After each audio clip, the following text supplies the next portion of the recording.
Welcome back to another installment of the Ranger Rush. We're here today and talking about once again the Rangers continue to struggle. It's ever since the Jacob Trouba trade. We thought maybe there'd be a turnaround. There really hasn't been. They're only 2-3 in their last 5 games, and those three losses were all fairly embarrassing in different ways. The Rangers do have another game tonight, today being Sunday, in St. Louis against the Blues. And then Tuesday night, they travel to Nashville to take on the Predators, who share some similarities with the Rangers, most at a high level being extremely disappointing after a big offseason of free agent signings.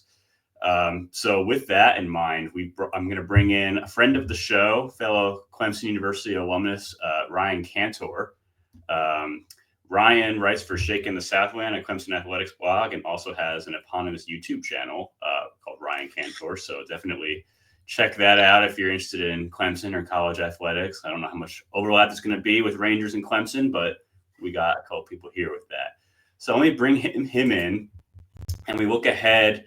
Not really so much looking ahead to Tuesday's game, but talking about the Predators and why they've been so disappointing this season, and kind of taking maybe a further step back of what got them to this point over the past few years, and seeing and drawing some parallels with how the Rangers have struggled. So, Ryan, I'll open up with it. So the Predators have the fewest wins in the league with 8, which is really shocking, especially, they've been a pretty decent, solid team, playoff team for most of the last few years, added some big name free agents like Steven Stamkos, Jonathan Marchessault, Brady Shea. So maybe before we ask what's gone wrong this season, I guess what brought them here, and as far as their approach in team building, and what's kind of the outlook for them at this point? Yeah, I think the Predators are an example of what happens in pro sports when you're not willing to do the hard thing and kind of acknowledge that your core and the team where it is now is not a legitimate championship contender. And that's where they were after that 2017 run to the Cup Finals. They slowly degraded and they held on as long as they could. The next year they won a first round game, but that was it. And then they never advanced in the playoffs since then.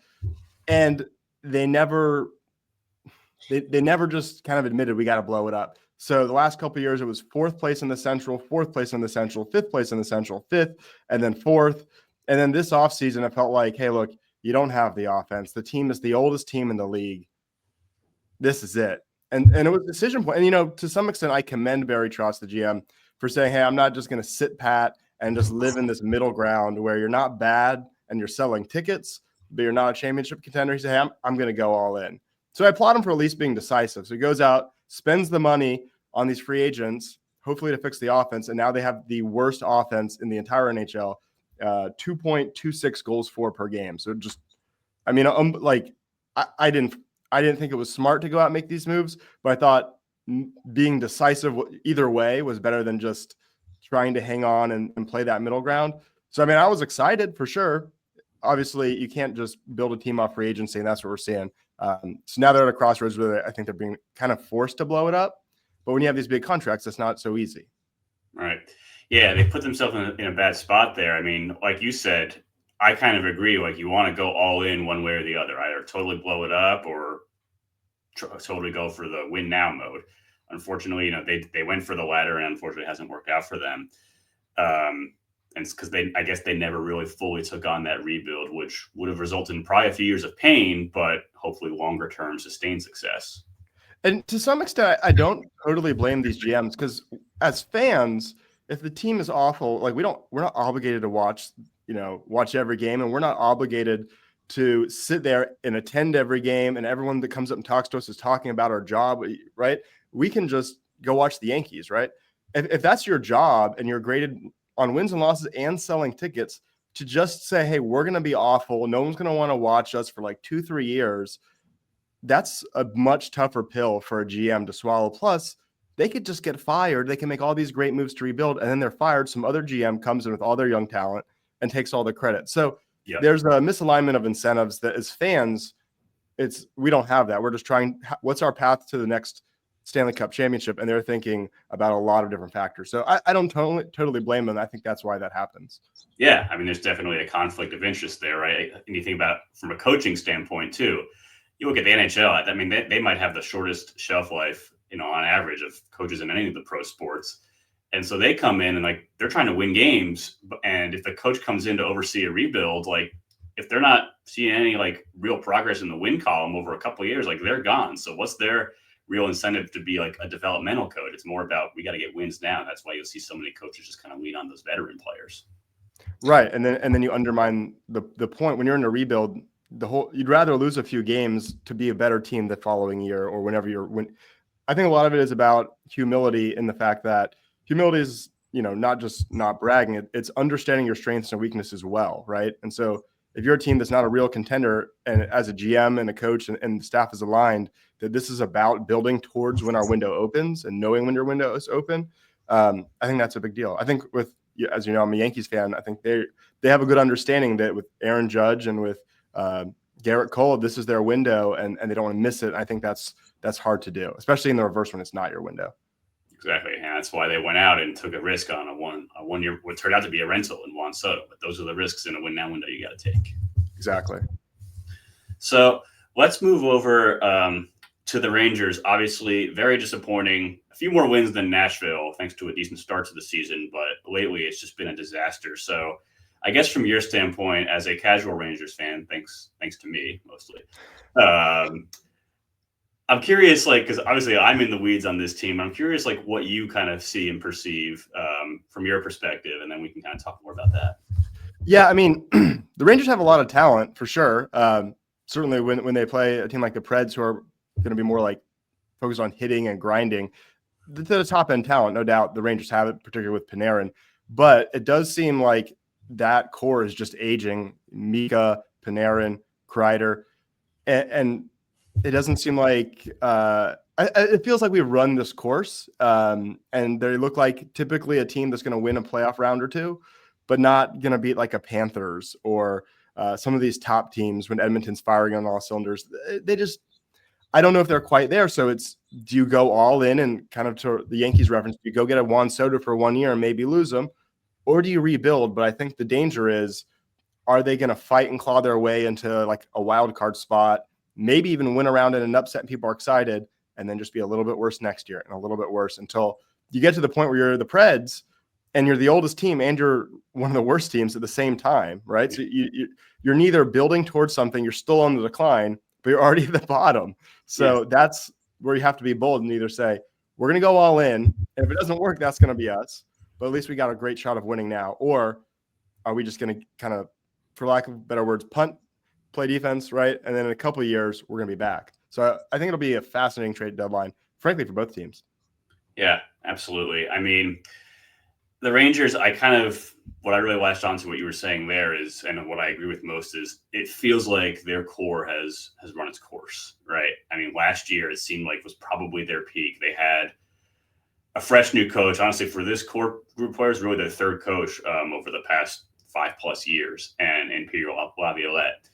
And I feel like he squeezed pretty much all he could out of them last year. They won the President's Trophy. They got to the conference final, and frankly, they were overmatched by the Florida Panthers. The better team won that series and ultimately the Stanley Cup.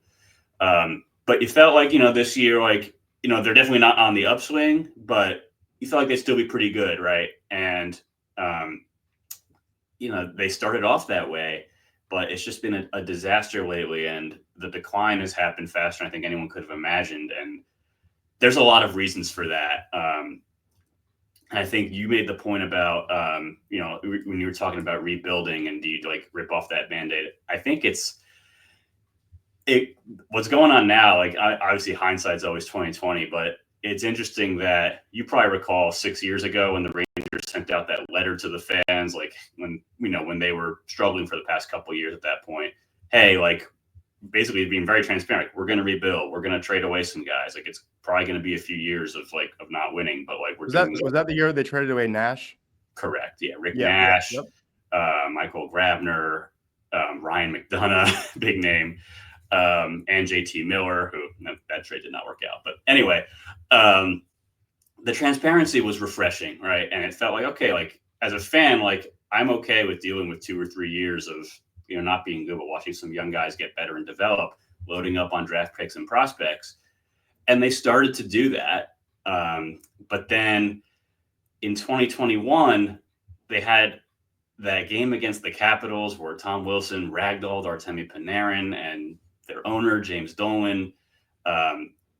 It seemed like that was kind of it caused an overreaction for him. He fired their GM at the time, Jeff Gorton, and the team president, John Davidson, put Chris Drury in as GM. And then the Rangers went on. That kind of accelerated things.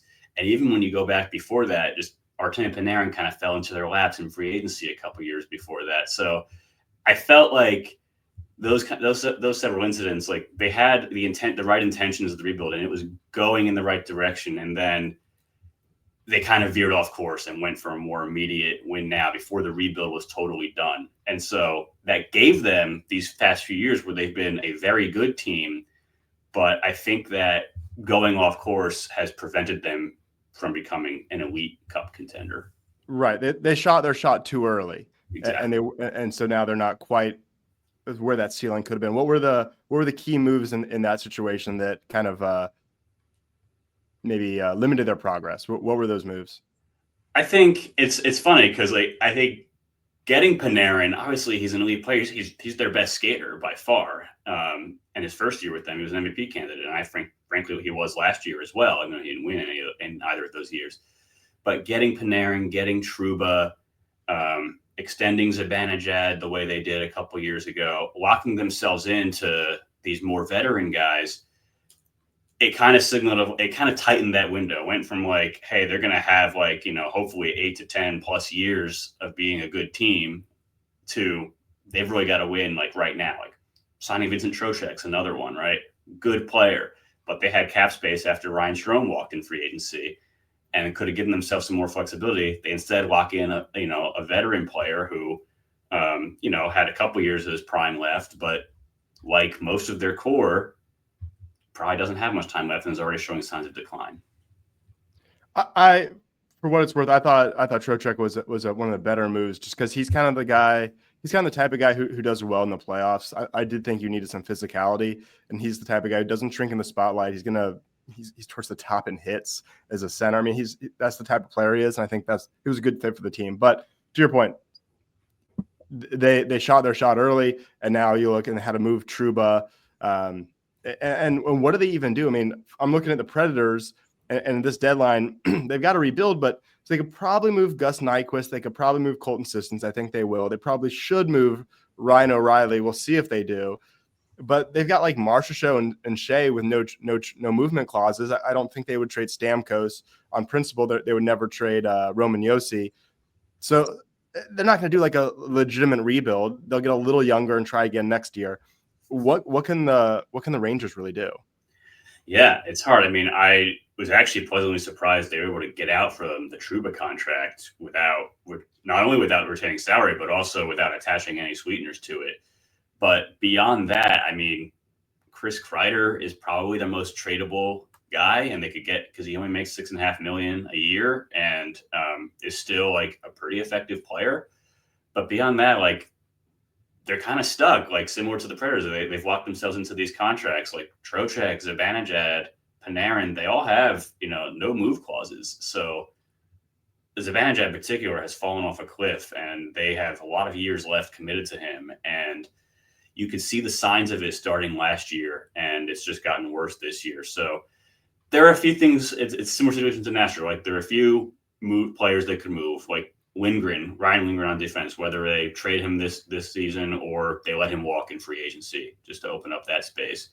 That's one guy. Maybe they could look at dangling Kaapo Kakko, who's actually had a pretty good season and is still pretty young. But as far as like an overhaul, it's going to be hard to do in the short term. And that's why, it's tough to see where this team goes. And you're hoping they don't just kind of tread water the next couple of years. Yeah, I remember maybe it was 2016, maybe. The Yankees were in kind of a spot like this, and they had to make a decision. Are we really going to go for it? And as dumb as it was a series in Tampa against the Rays. I think they got swept, and that was the final straw when they finally made some moves. They sold off Chapman. They got Torres for that. They sold off Andrew Miller and so on. And that allowed them to really take some big steps and have a pretty good window, including a ALCS run where I think they would have beat the Astros if the Astros didn't cheat the very next year. So that if you're the Rangers, and hopefully not the Preds, hopefully the Preds is clear enough, but you almost need to either go on a win streak and be a buyer or just lose. The worst thing you could do is win one, lose one, win two, maybe go to overtime, lose one. And it's just you're a fringe playoff team and they don't really do anything. The worst thing you could do is nothing. So that's why I think for the Preds, it's already obvious. They absolutely should be sellers. To make the playoffs at this point is a pretty low percentage. And if they do make the playoffs, it's just going to be a one and done anyway, which would be the whole point of all these moves was to break, at least to win one round. So I think this year is a loss, rebuild, at least for next year if you're the Preds. But for the Rangers, I think that's more unclear. I mean, you're still very much a fringe contender. And like you said, you're not going to do a full rebuild, right? It just doesn't seem like they could if they wanted to, at least not like as quickly as they did in 2018 and moving off those contracts. I mean, I think it's at the point now where not only have they been losing a ton, they've lost 9 of 12, but they've looked just awful. It's been embarrassing. And it feels like not only are their flaws of like, they're not a particularly fast team. They're not a particularly physical team. They haven't been good at 5-on-5, even when they were, otherwise a good team. It's been a problem forever. Even beyond those on ice flaws, I feel like they've been exacerbated by how the players have responded to Chris Drury sending out that memo of like guys are available. And like, I thought maybe it was a move to try to light a fire under them. It's had the opposite effect. It seems like guys are playing tight. Guys are playing scared. They've really kind of folded. I don't think they're as bad as they've played this last month, but this whole situation has really exposed their flaws. So I think that it's almost, to your point, I would almost rather they keep losing like this. So they make moves they can. Like, it's not going to be an immediate rebuild, but if you can start selling off some pieces that are movable and just start moving in that direction, and then you get to the offseason, you get to next season where contract lengths are getting shorter, then you can make a few more of those types of moves. I don't think this group has proven this season that it's worth adding to at the trade deadline. That would be, I think, a big mistake. Well, I would say the worst thing you could do is nothing. I'd rather see him add than do nothing. And really, the Rangers' schedule is kind of interesting in a good way because they get the Blues today, as you mentioned, and the Predators on Tuesday. But after that, it's Stars, Hurricanes, Devils, Lightning, Panthers. I would assume they're underdogs in all of those. Yep. I don't know how much home ice counts for that, but you lose them all, your answer is pretty clear. You win them all, the answer is pretty clear. So hopefully and they won't go 7-0 or 0-7. But hopefully it's pretty definitely not out of the question with the ways. Well, but look, 0-7 is better than 3-4. I agree. Obviously, 7-0 is the best case, but you just want an extreme result because it's crazy. But these GMs, when the answer is obvious to you, it's not to them because they're hanging on. They so badly don't want to be embarrassed or have a job on the line, whatever it is. So I think these next, whatever it is, 2 weeks or so will be huge for the future of the Rangers, and it'll be really exciting to watch. Definitely. And for what it's worth, I actually agree, like with purely from a transactional standpoint, with Chris Drury's approach this season, as far as getting rid of Trouba in the offseason, getting rid of Goodrow. The problem is that he didn't act sooner, or he didn't have the foresight to do those things sooner. Like the Trouba situation, I think hung over the team. It should have been taken care of in the offseason. However they had to do it, it wasn't.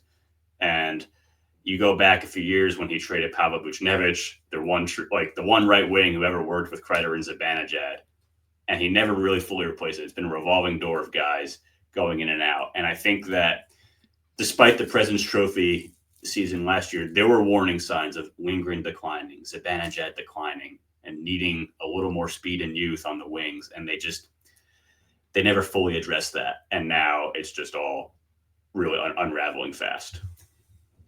Yeah, I don't have anything to add to that. I don't know if you want to end on such a sour note, but you're correct. Yeah. So I think that, these next couple of weeks, I mean, I would say they're going to show us a lot. I feel like I've seen enough at this point, but I also like, if we haven't really talked about Laviolette a whole lot, I feel like if this continues, like he's probably out the door, and I don't think that would even be fair to him.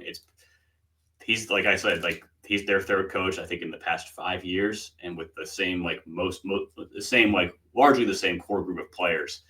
So at some point, you have all these different coaches. It's not them; it's the players. Yeah, I'm generally of the mindset, like there's a lot of talk on Preds Twitter that Andrew Burnett, as good as he was last year, has got to go because the team is way more talented than this. I mean, there's no doubt about that. I mean, they may not have the Rangers' top end talent, but I mean, they have Phil Forsberg, they have Stamkos, they have Marshall. They should be decent. Certainly a playoff team.